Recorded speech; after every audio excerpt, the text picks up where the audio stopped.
So this is just coming up to 0800 hours GMT in London on Friday, the 21st of May 2021. This is part A of the Khoodeelaar TV channel being broadcast only on the internet, not on the satellite, not on terrestrial or cable channels or platforms. Now, this is the first page of the Times, the London Times, Fleet Street paper, and what the Times is saying is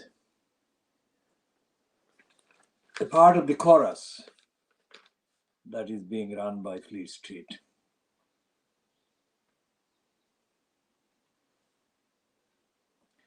And this quotation attributed to Diana's elder son, William,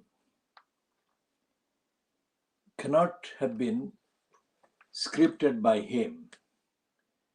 Maybe his feelings are echoed there, but the actual contents are not necessarily written by him. Why? Because evidence exists that many of the things that Williams and Kate Middleton do appear to be very scripted and very plausible.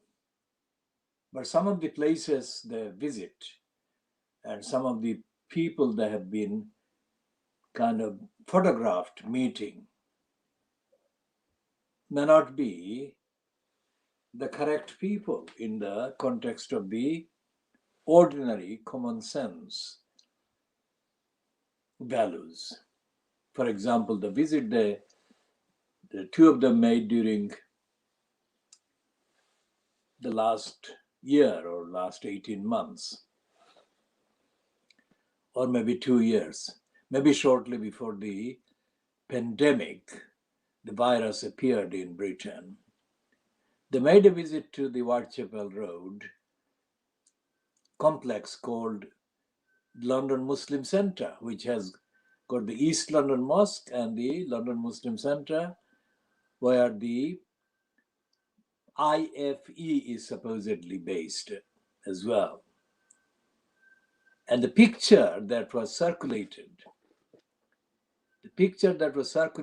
of Williams and Kate shows both their faces, but hides the faces of the people they are supposedly standing opposite.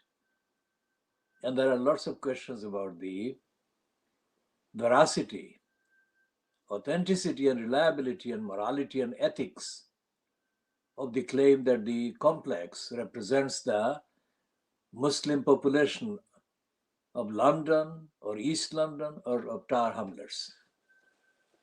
It's a secretly run complex and series of places. And questions have been raised, but no action is taken to discontinue the exhibition of the center as part of the mainstream Muslim population in the East End of London or in London. They're not accountable, they're not open, and they're run by secret cabal. So that is the introduction to this diagnosis of Williams being reportedly featured in the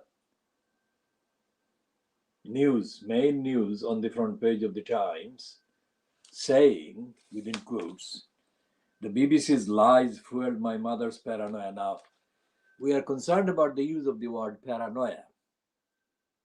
That is where the disconnect appears, because if he is genuinely devoted to his mother and her memory, he would not call her paranoid, because calling her paranoid takes away the responsibility of her death from those who murdered her or killed her, because it makes her responsible for whatever happened to her. Whatever the cause, and the cause here is the BBC's lies, according to this particular presentation. So we just put that one there. And both Harry and Wills are quoted in the front page piece. Let's look at Harry's one, which is shorter. And Harry's one is not given the headline or coverage or credit, except in the subheading where Harry is said to have attacked exploitation of his mother. Now, this is what Harry is reportedly or being reported as having said. Our mother was an incredible woman who dedicated her life to service. She was resilient, brave, and unquestionably honest. The ripple effect of a culture of exploitation and unethical practices ultimately took her life. So Harry is not saying that she was murdered, she was killed in an accident. Clearly not.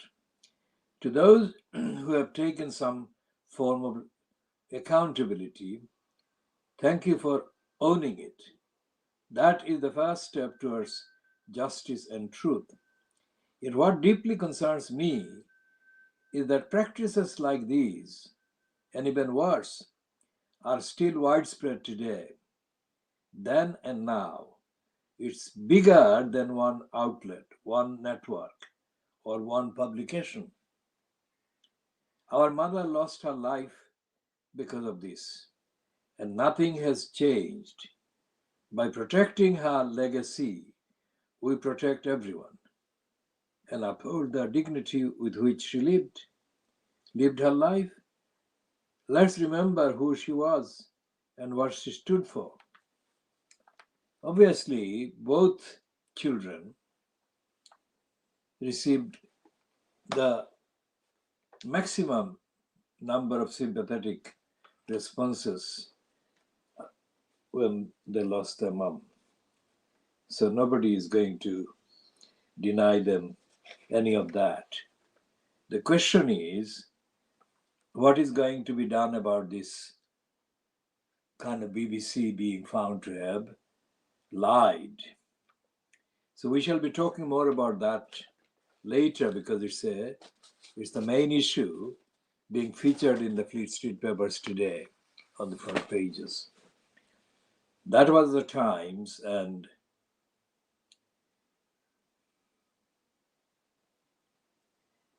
the scum actually focuses on that word paranoia.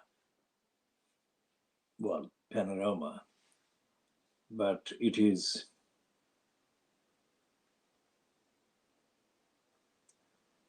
and they're saying that Bashir's cover-up, the Bashir cover-up is by the BBC, not just by Bashir himself, but the BBC. And it says, Will's panorama bombshell let down my mom, my family, and Britain. That is the quotation by the scum of the statement that has been attributed to Wills. And the scum is not giving the same prominence to Harry's statement, although it has got Harry's statement, but it's not giving the same prominence as it is to William. And William is saying to say that his sadness indescribable. This lurid deceit left my mother in fear. Now, of course, the absolute majority of the world is totally sympathetic with Diana. The question is, what consequences will follow from this confession? Well, this confession is made 24 years later.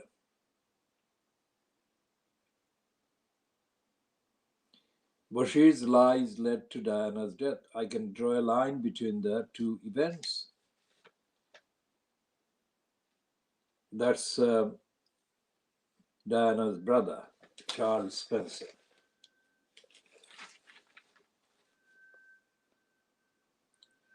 And on page 8, up to page 7, it's all given to Diana and the BBC's lies. And on page 8, they say Israelis and Hamas agreed to a ceasefire.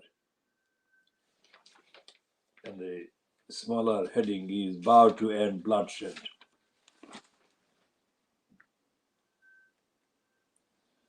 And on pages 10 and 11, they are running a vaccination propaganda with Williams, saying Duke gets vaccinated as India's strain grows. As I said, William leads the way with jab. Jab is vaccine, injection. Variant cases double in week. And they've got a piece about old age killing more people than COVID.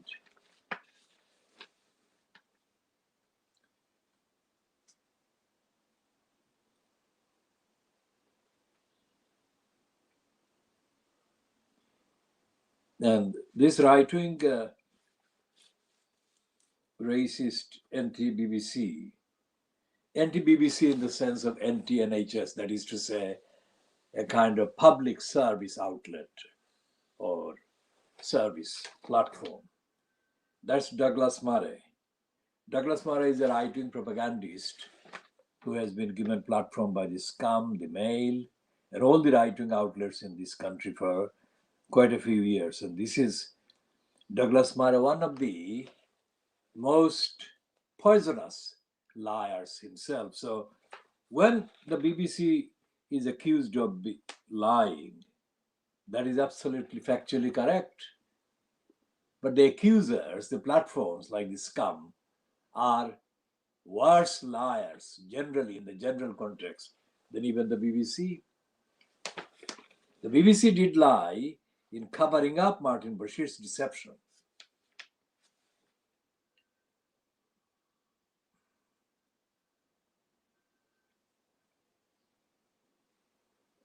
And so this Douglas Murray piece has got an insert picture of the BBC's executive head of news at the time of the cover-up. And scar on the holier than thou BBC exposed by newspapers. That's what it is saying, but it's not really exposed by newspapers. Newspapers were used by Charles Spencer, Diana's brother, to bring attention to this deception and lies and fraud by Martin Bashir. Now, Martin Bashir, the Bashir name is an Arabic name, Persian name. But the Bashir name is not, this Bashir is not a Muslim. He is Pakistan born, but he is not a Muslim. But the suggestion is that he is a Muslim because of the name and the nomenclature.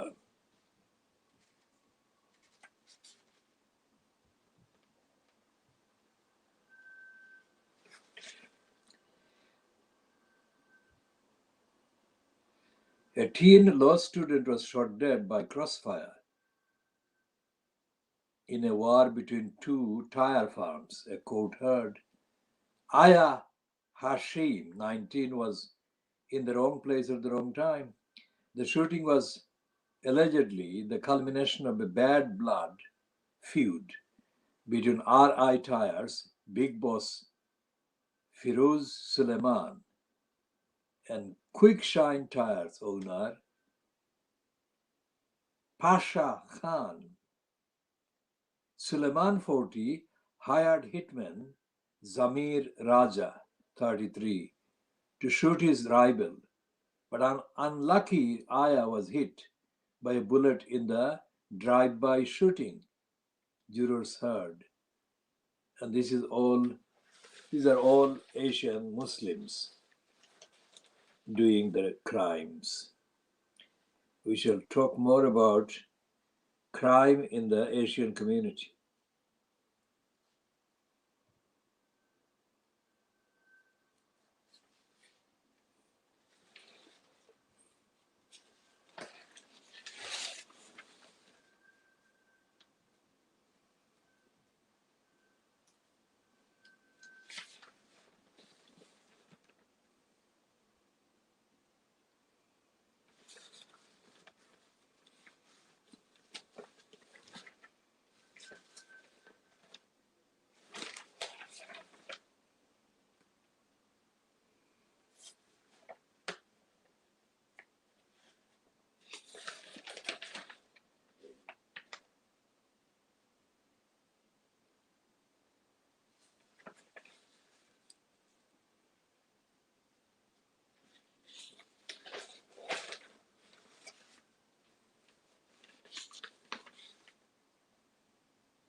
And there is this over-the-top promotion of the end of the lockdown, while there is an admission in the same edition of this scum that the India variant is more dangerous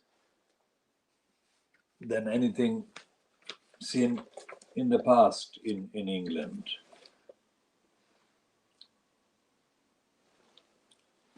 And the Financial Times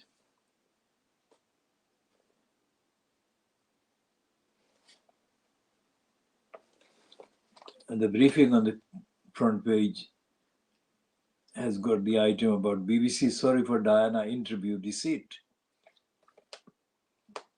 And it said the BBC has apologized after an inquiry into Martin Bashir's 1995 interview with Diana, Princess of Wales, found that he had used deceitful methods and had later lied repeatedly to cover his tracks. Page 2 now. Remember, in the last 3-4 days, the reports have suggested that Martin Bashir has left the BBC, completely left the BBC, because of health grounds. Now, that is a lie itself. It is true that he may be unwell, but the timing and the reasoning for his departure and the resignation, disconnection, cutting off from the BBC is not his illness, no matter what the illness is. It is the publication of this report. And the report had already been with the BBC for a significant amount of time before this announcement was made that Bashir had left the BBC on health grounds. That's not true. So even as they are condemned, the BBC are still lying, as is Martin Bashir.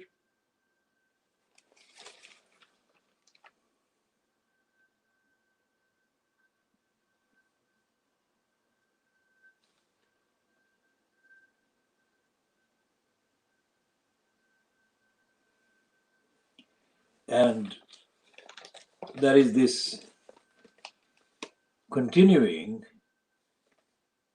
lying by Boris Johnson's cabal about HS2. Everything about the railway, quote, system in the UK or in Britain, in England, shows that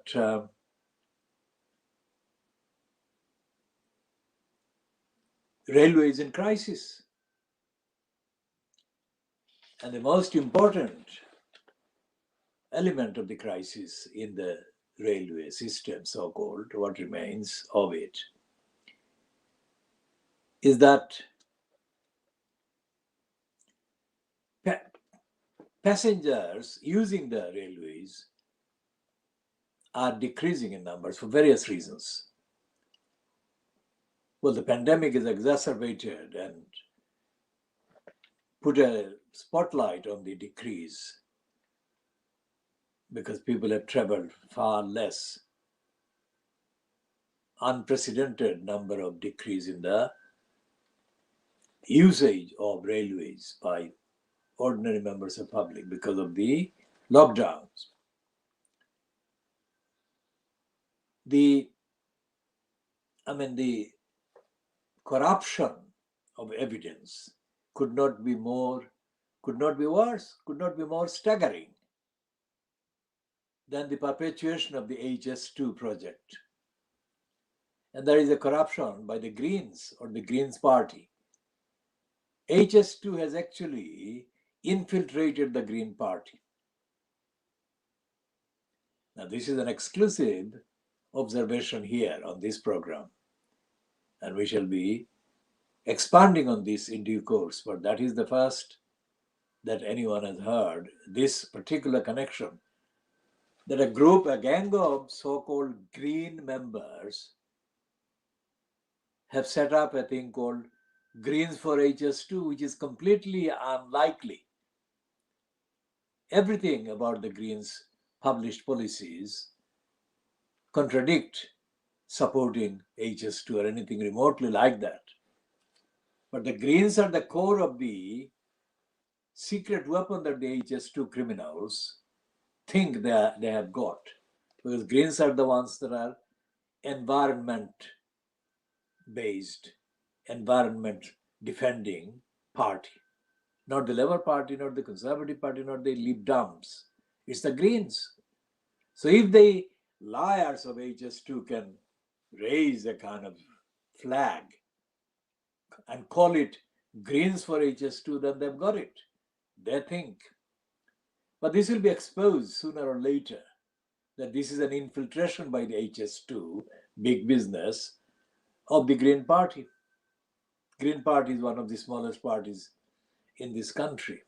But the name Green, the manifesto, is something that the crooks operating the 100 billion plus robbery at the expense of the public in the UK need that kind of certification by environment-friendly party. So we shall be expanding on that in due course. Now here is a kind of continuation of the war between India and China. And India is in the financial crimes. India is being reported as having blamed China for 2020 clashes between the two countries. And the Indian Foreign Ministry, well, the Indian Foreign Minister is reported in the financial crimes as saying that ties will suffer until calm is restored in Himalayas. Well, the Himalayas is the range of mountains that includes the Everest. And underneath that item on page 8 is another item that is an update in the financial crimes mode on the pandemic.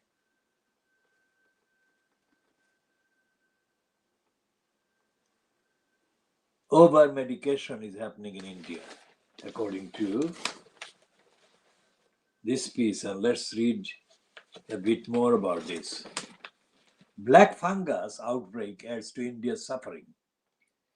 COVID patients on high doses of steroids over long periods become prone to fatal infection.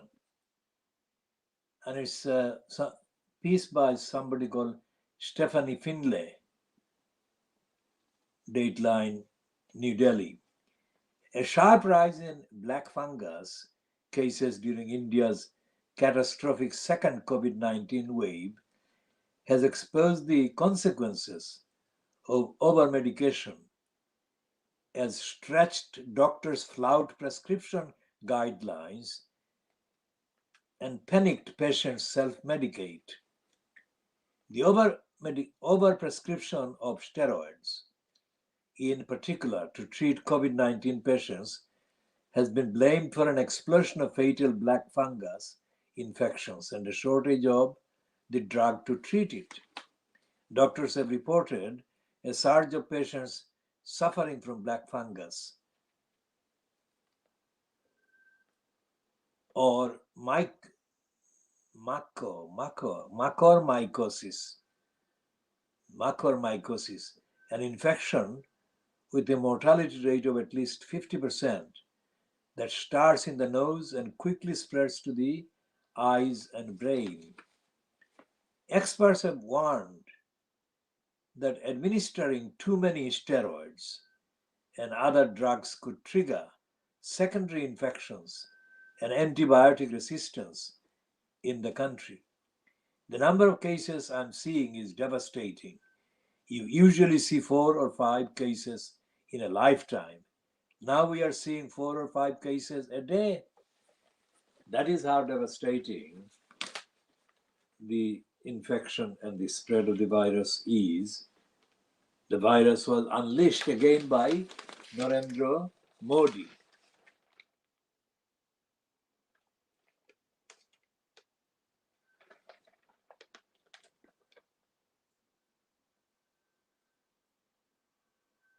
And here is an echo of what I said earlier before I came to this page, page 12.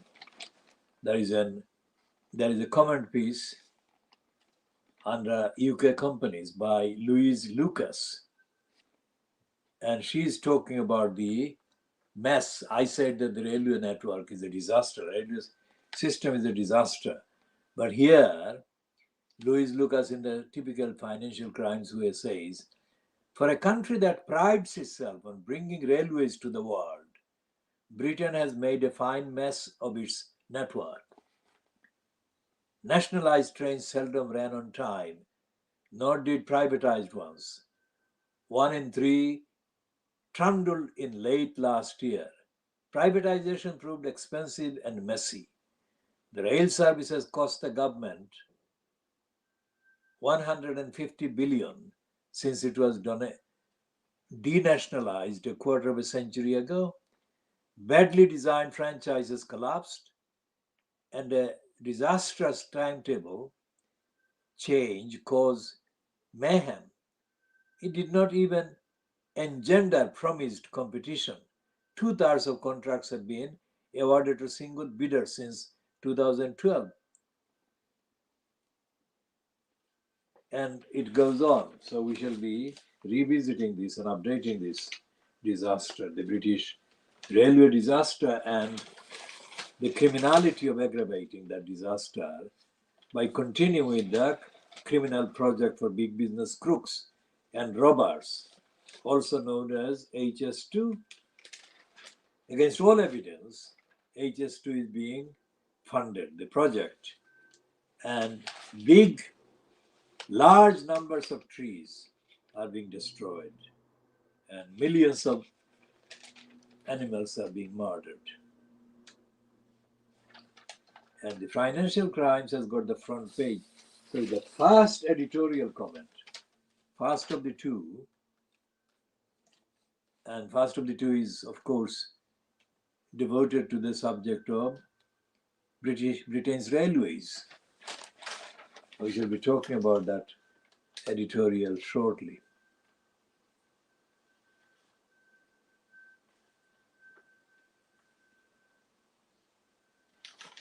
Now there is a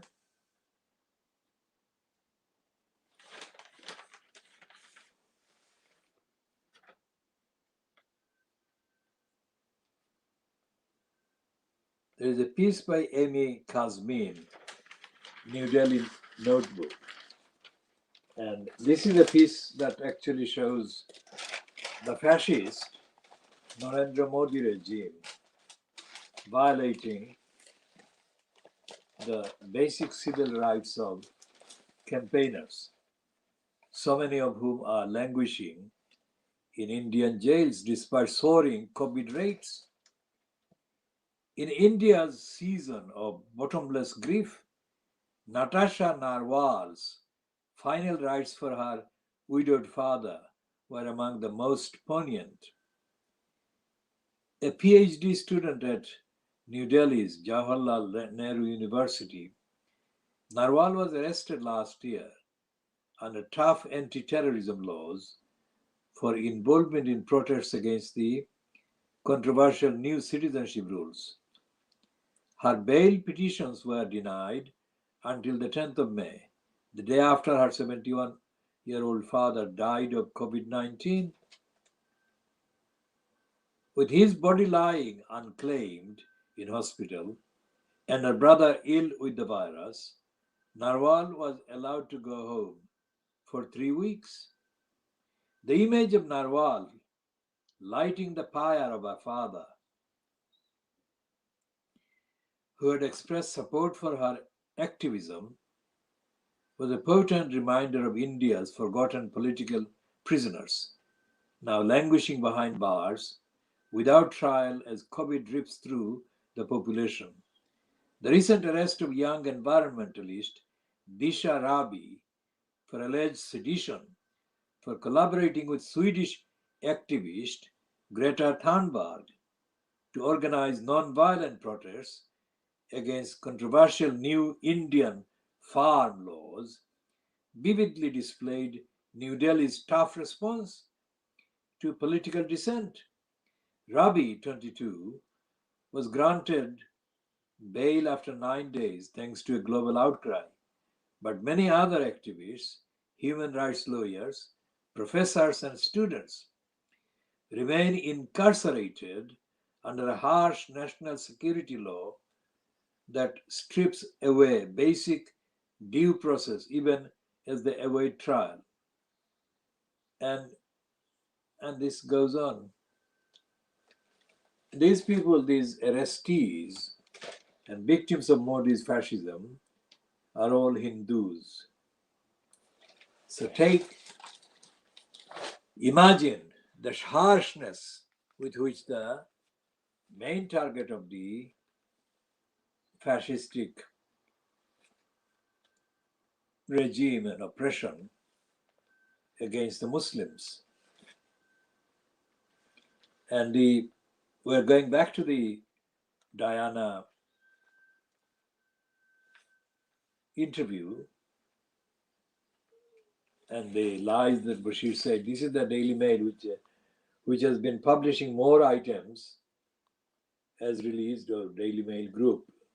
That is this one, the daily one, as well as the Sunday one, the Mail Online, which may sound similar, but Mail Online has got a slightly different editorial kind of approach, but essentially the narrative is not any different.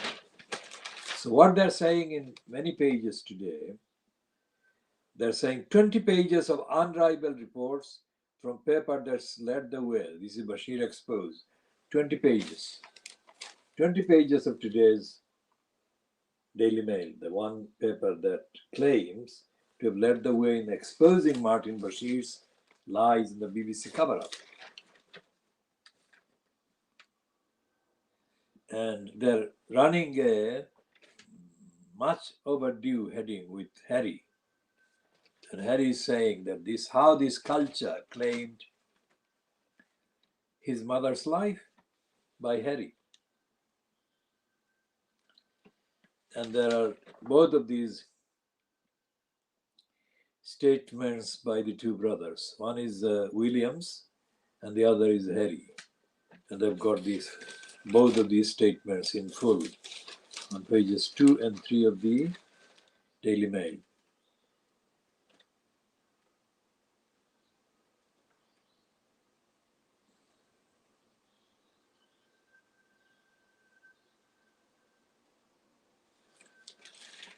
And the brother and sister as tiny ones, Charles Spencer and Diana. This picture was released yesterday for the first time to the public by Charles Spencer. These are the brother on the left and the sister on the right. And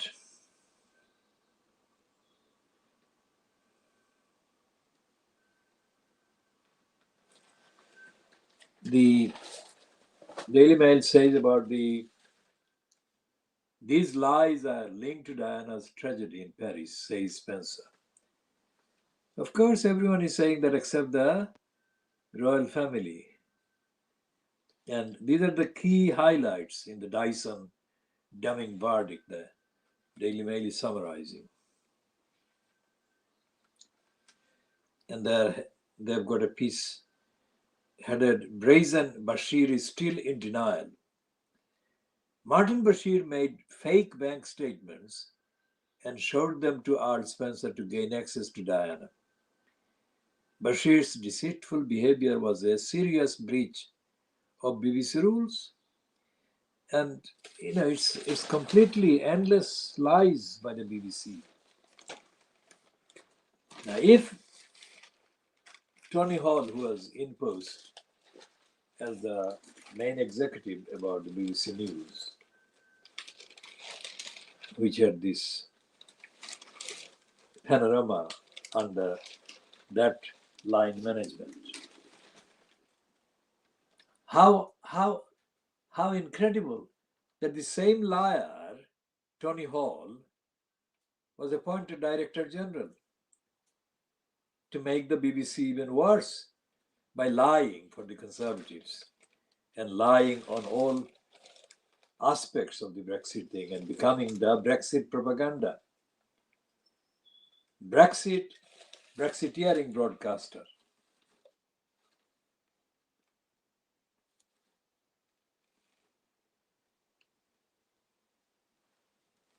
And there is a quote here which says, Diana's story is probably now dead unless Spencer talks. And the Daily Mail is saying what BBC chief said in just one example of their shameful attempts at a cover-up. And all these people. Now, Tim Gardam, that name comes back. What was he? Then the BBC's head of weekly programs, Tim Gardam, is said to have commented, he will never be able to marry Camilla now, after seeing a preview of the Panorama film. Later, Mr. Gardam was told by Matt Weisler about the disappearance of his computer disks and his ethical concerns. Mr. Weisler said, I received a call from Tim Gardam, reassuring me that they had sorted the matter out, adding that the BBC executive stressed that there would be no repercussions for me personally. Mr. Gardam went on to work for Channel 4 and is now the chief executive of the Nuffield Foundation.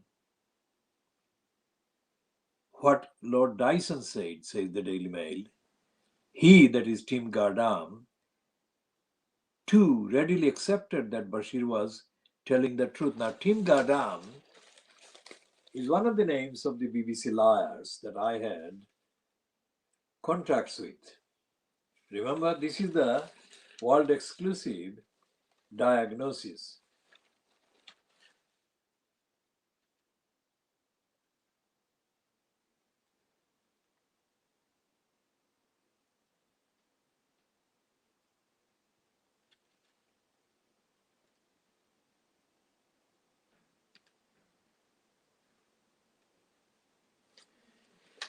And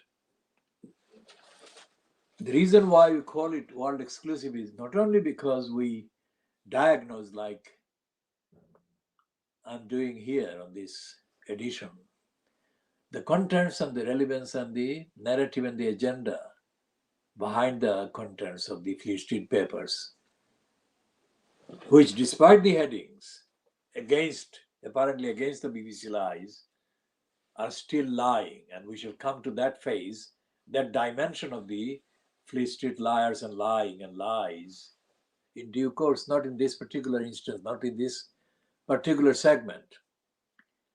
So the reason why this program is called the World Exclusive Diagnosis of Fleet Street is because of all the contents, plus of the world exclusive access to the evidence, empirical evidence of engagement by myself with the various liars in Fleet Street, in BBC and other broadcasting outlets.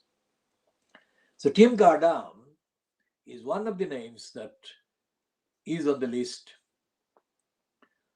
of overpaid, over-platform criminals in Fleet Street and in the mainstream media in Britain that I've had to counter and confront evidentially, factually, not physically, personally, because most of the communications took place by, well, in those days, by fax before the email appeared available publicly. Fax and the telephone.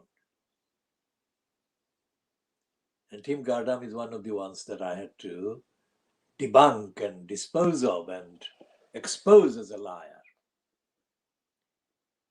And I've done the same thing with almost all the holders of the key management bureaucratic posts in the BBC, including, of course, a former Director General who was one before Tony Hall, Greg Dyke.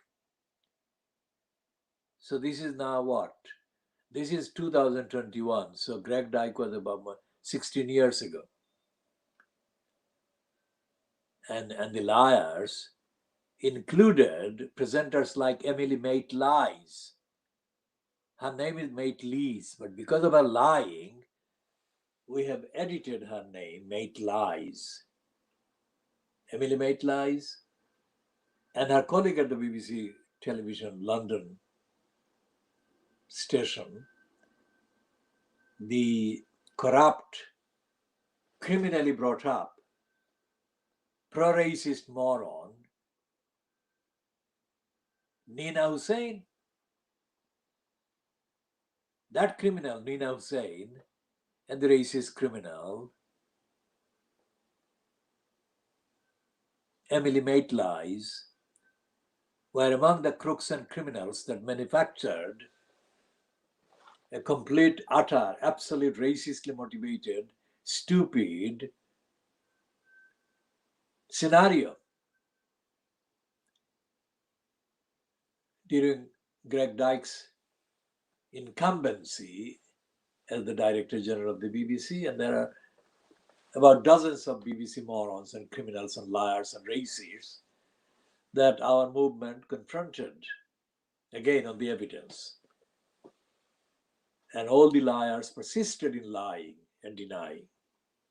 So that's our input in a nutshell to the commentary today about the BBC being found to have lied and allowed the liar, Martin Bashir, to be deceitful. And then they covered up his lies and lying. And the Mirror's take on the headline in the splash.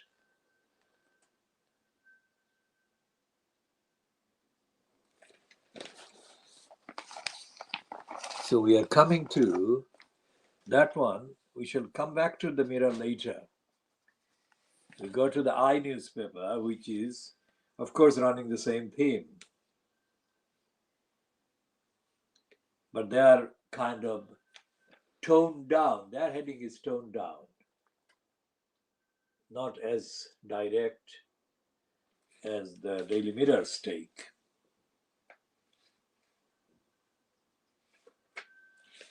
And on the top of that page, page 1, front page of the I newspaper, they're running this. Well, they've got a line boasting that their newspaper is the newspaper of the year and the journalism you can trust.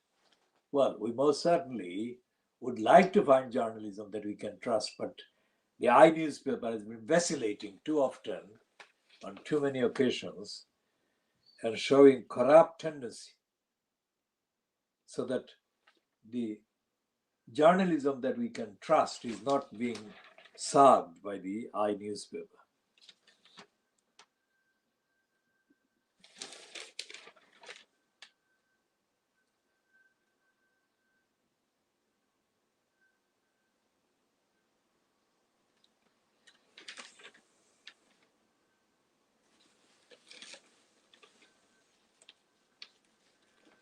And there is a quotation in the I newspaper about the same story, about the Dyson report. We say Lord Dyson within quotation marks. So because we don't accept any human being to be Lord. But we are quoting that one within quotation marks. And there is a shorter piece based on Williams' statement, which includes the phrase indescribable sadness. Duke hits out at BBC's failings. And then there is the main piece on page 5 about Charles Spencer. BBC fell short of high standards of integrity and transparency. BBC was never found to be practicing integrity and transparency at all. And it says on page 6, takedown of the BBC reveals cover-up and false bank statements. And Harry is determined to prevent the repetition of this kind of BBC cover-up in the future. And Harry is saying that the press, this is the first time, it's a rare statement about the racist Fleet Street and the British papers. Press guilty of racism about way it treated Meghan, says Prince. Of course, we have been saying that right from the start. What we have been saying is that Brenda and the rest of the racist royal family decided to penalize Harry for marrying this woman of mixed ethnicity. That's what the whole thing is about. And the racist press, is guilty of acting as the propaganda outlets or collective propaganda outlets for the racist haunting and assault, serial assaults on Harry and Meghan. That is the reason. So any ordinary common sense would prompt the support for Harry and Meghan as being the victims of the racist establishment fronted by Brenda's monarchy and detailed by her racist members of her royal family remaining. Now this one will not go away. That is to say, the racism that has been exposed in the attacks on Meghan and Harry will outlive and outlast all the royal family members and all the Fleet Street papers. Because it is so central to the agenda, the narrative, the behavior of the Fleet Street papers, which have absolutely taken direct kind of instructions from the lying establishment of Brenda's monarchy. Brenda has been leaking like a sewer, the Brenda establishment that is, because it is quite possible that she has been giving the nod, and the others have been carrying out the agenda of leaking stuff. Without the leaking, most of the stuff that Fleet Street papers and titles like Daily Mail and the Mail and Sunday and the Scum and the Express. Well, Express less so than the Scum and the Daily Mail group. They would never have come across that. This is impossible. So the leaks came from the royal family. And Brenda was very much aware of what was going on.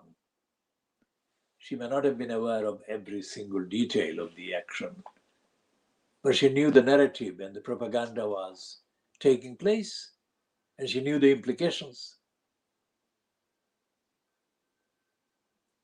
And although today's kind of Dyson report based or Dyson report linked condemnation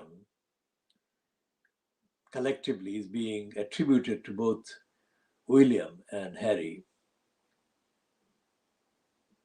the condemnation actually covers, and in the case of William, because he has been the beneficiary of the anti-Harry and anti-Meghan propaganda. So this is an irony. It's a very serious irony, but it is an irony that is immediately seen by far-seeing observers and observations. The condemnation of the deceit and the cover-up by the BBC can be extrapolated to apply to the behavior of Brenda's monarchy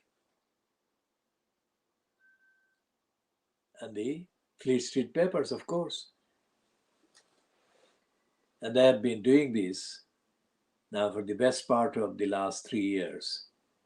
As soon as Harry decided to go public with his relationship with Meghan. So this one is the daily. We have to explain this, the name that we call it the Boris graph. We call it the Boris graph because the two brothers, the Barclay brothers, one of whom has died recently, who owned the daily paper, previously known as the Daily Telegraph, decided to bribe and to purchase the soul of Boris Johnson. Because in a secular way, they correctly anticipated that Johnson would be popular among the far-right conservatives and the gullibles.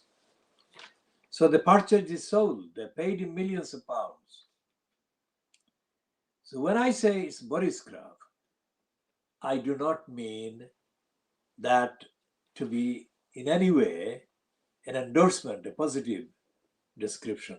It is the opposite. That is the daily paper of the liars who sold their soul. Liars agenda who sold their soul in return for money on condition that they would be telling lies with the money.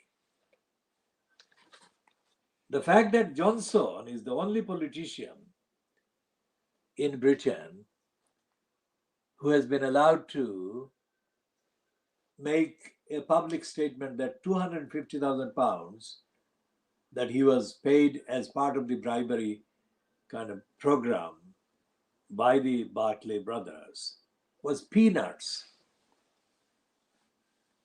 £250,000 has not been peanuts in any year so far. It is more than a peanuts. £250,000 is a lot of money for most of the people, most of the many, no matter how hardworking the people are. So he boasted that £250,000 was a peanuts. And now, few years down the road, he is caught having to say that he doesn't get enough money in his position as Prime Minister, etc., etc. And that he had to borrow money, he had to lie and deceive people about the cost of the refurbishment of one of the Downing Street buildings. So this is why we call it Boriscraft. All the bad things that Johnson does and all the bad things that are covered up and hidden by the liars who still call themselves Daily Telegraph. So we are pointing out the fact that there is outrage, genuine outrage by the two sons of Diana's, and it is just a footnote that Diana apparently has a daughter she left behind, but the details of that daughter or that son are still not publicly acknowledged, although there is a lot of credible reports and nudge nudge and wink wink in here and there in the media. Now the Met cartoon today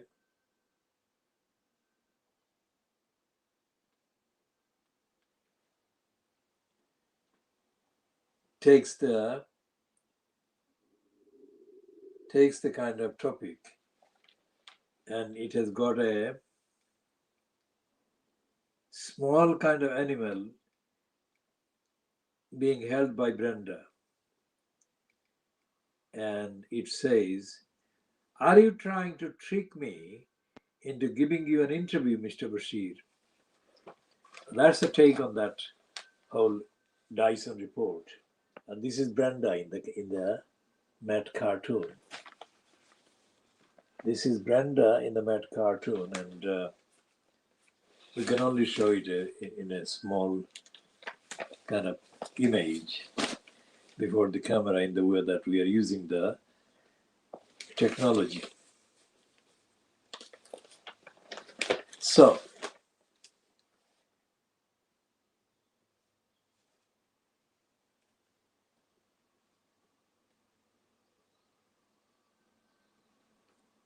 and there is a nasty, nasty kind of piece in the evil Boriscraft.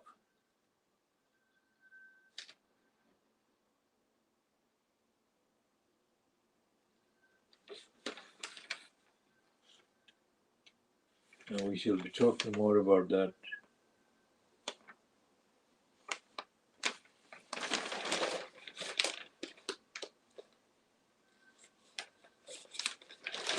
About the migrants from Morocco overwhelming Spain.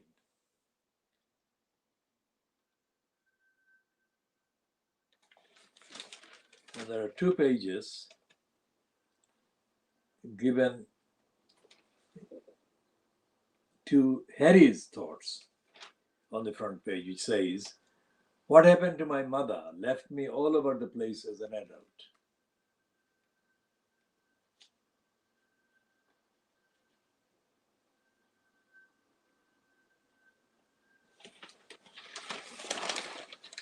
And that is absolutely true.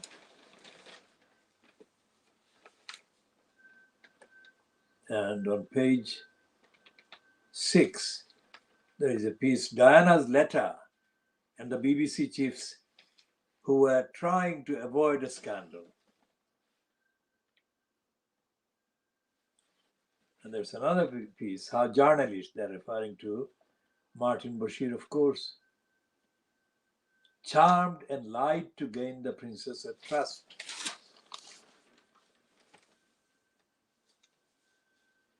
And it says, when we use the word quote, within quote, Lord Dyson criticizes corporation bosses for failing to investigate Bashir's deceitful behavior.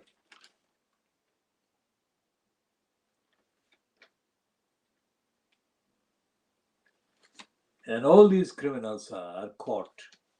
Well, criminals that I have had contacts with are Steve Hewlett, as Panorama editor in 1995, let Bashir pursue the interview, calling him one of my very best. When Earl Spencer queried Bashir's claims, when his producers blew the whistle, Steve Hewlett orchestrated a cover-up, according to BBC reporter Tom Mangold.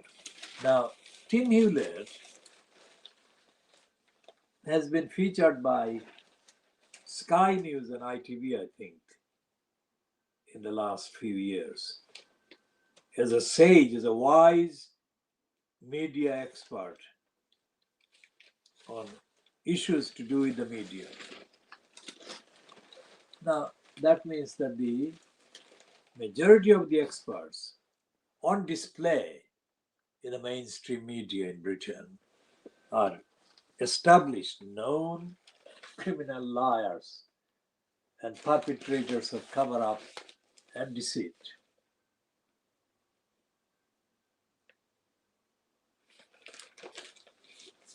And here is an admission about Harry accusing the royal family of neglect and bullying. So, what we say, just a recap about the corrupt and racist British judiciary, what we say about the corrupt, racist, unrepresentative British Houses of Parliament, what we say about the corrupt, criminal, in denial UK central government and local councils. All of these are fact-based. The fact that not every time that we assert these against these institutions and agencies is there a supporting structure provided by a report like the Dyson report about the BBC. But that absence doesn't invalidate the authenticity and the veracity, reliability, and factual basis and verifiability of every assertion we make. We never make an assertion without evidence.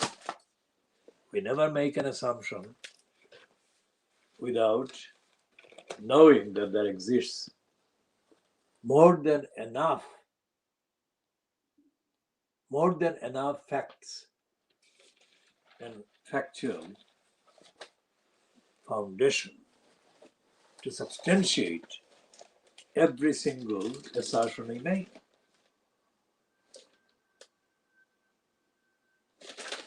Now, the other item, of course, well, this one about the BBC lying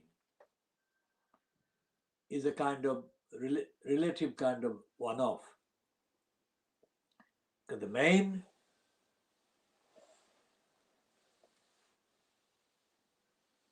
running order or running orders have been dominated by the virus. And underneath the unfitness for purpose that Boris Johnson is exposed to be and caught being is, of course, the main structural agenda of Brexit. And Brexit is causing the failures every day. And in a perverse way, the failures caused by Brexit failures and lies and deception are being allowed to be covered up and hidden under the various headings to do with the virus.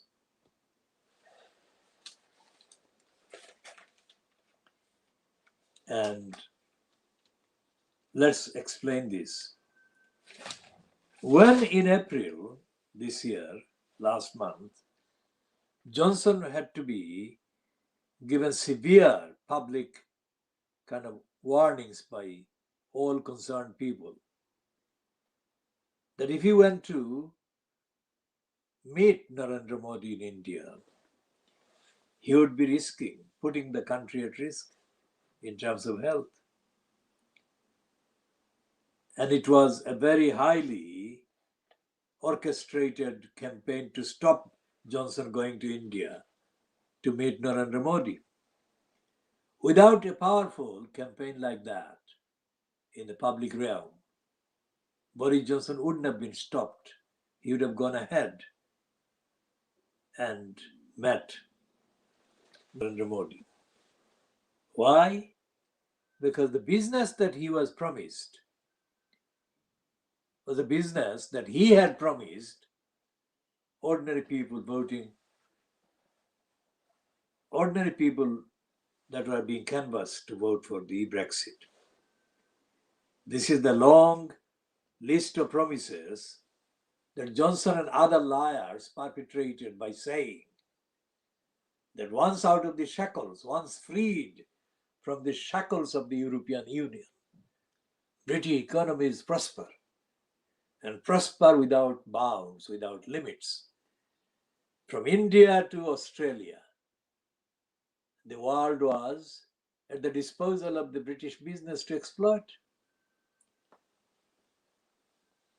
But the reality is that this, even if he went ahead and met Modi, negotiations are not due to take place, and any agreement, if agreement is the word, because nothing has been agreed.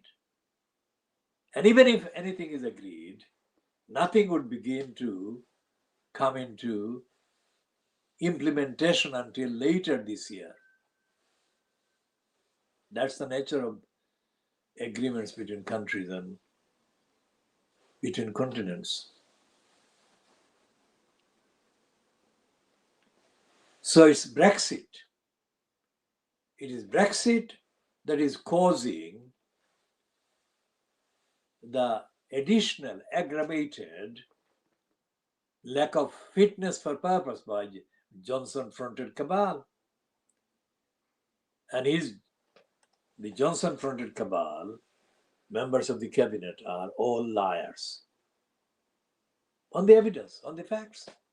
Liars and crooks and deceivers.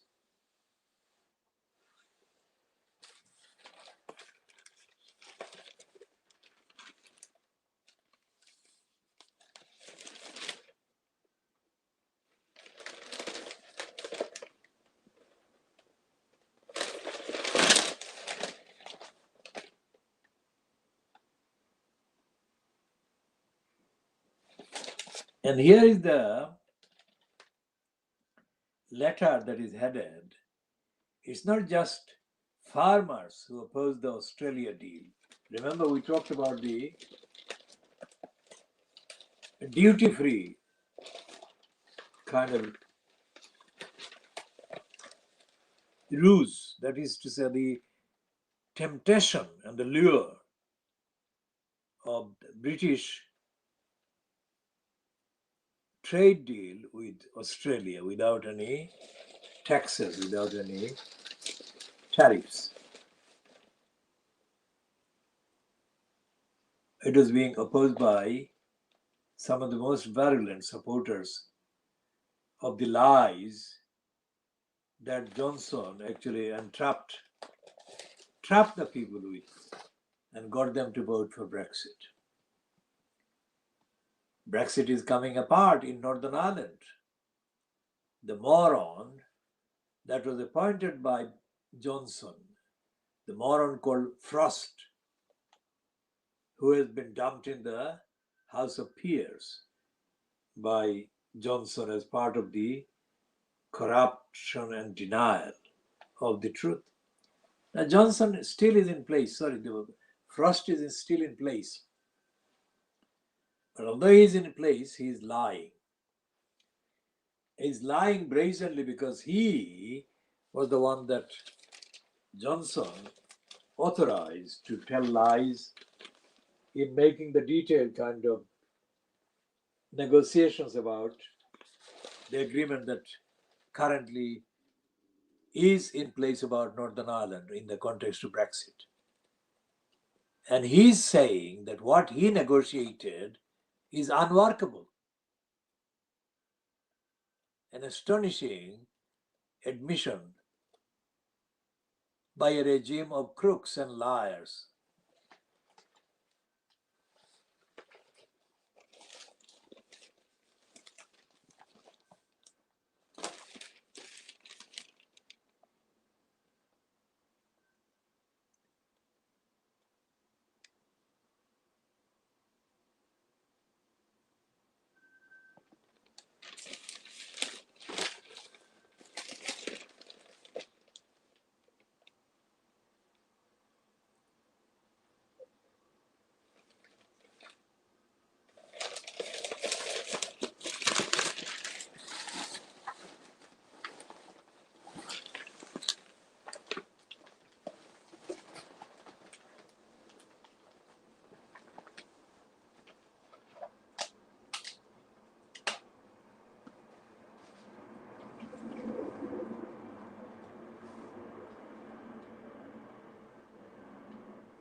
Well, the fascist policies of Narendra Modi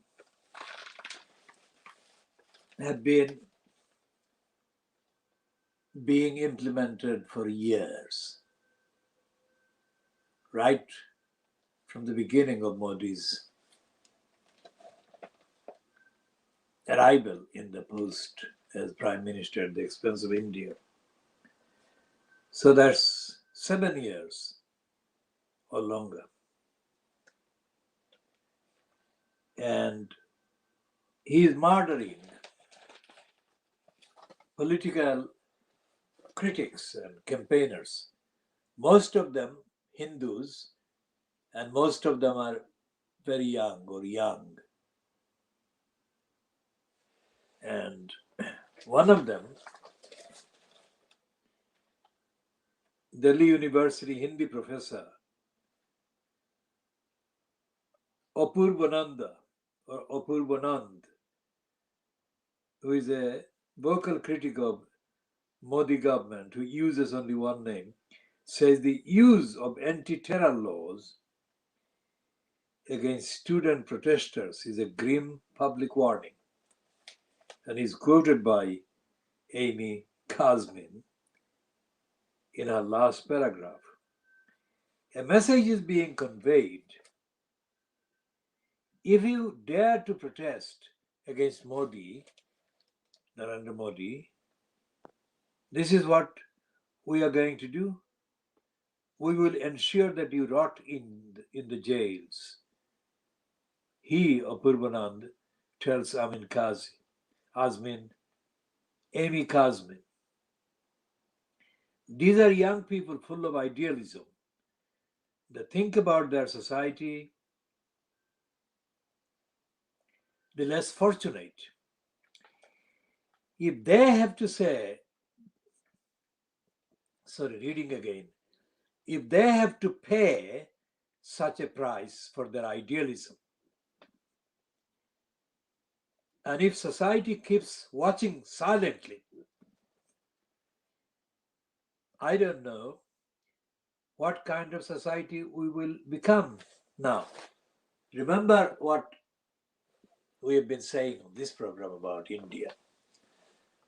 It's not just Modi, it's that the entirety of the bourgeois media, bourgeois controlled media in India, and the political death of the Jawaharlal Nehru family dominated Indian National Congress Party, that will be seriously contributing to the disintegration of India, because it's a huge country and too many rights are being violated by Modi. And it would become impossible to keep a society unless all of these are stopped immediately. Because the fact that Modi cannot deliver health service shows that he hasn't got the infrastructure in place